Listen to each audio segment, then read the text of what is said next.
Welcome to Kenton Teaches. Enjoy the video. In this video, I will explain how to make an app with Glide. First, navigate to the Glide website and sign up for a free account, typically using your Google credentials. Once logged in, you can either start a new project from scratch or explore the extensive library of templates available. Consider your app's primary function and the type of information it will manage, as this guides your initial setup. This foundational step is crucial for a smooth development process. Next, you will connect your app to its data source. Glide primarily uses Google Sheets, Excel, or Airtable as backends, making data management straightforward. Structure your data logically with distinct columns for different attributes and rows for individual items. For instance, a product catalog might have columns for item name, price, and description. This organized data forms the backbone of your application.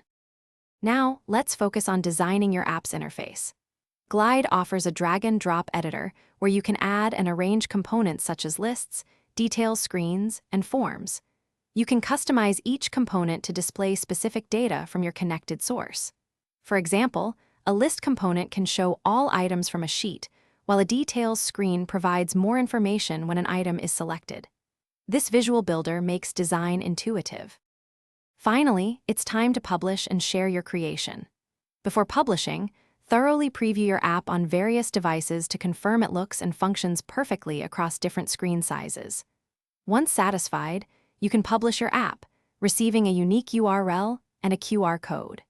You can then share this link publicly or restrict access to specific users, making your app available to your intended audience in just a few clicks. Thanks for watching. Please subscribe if this video was helpful.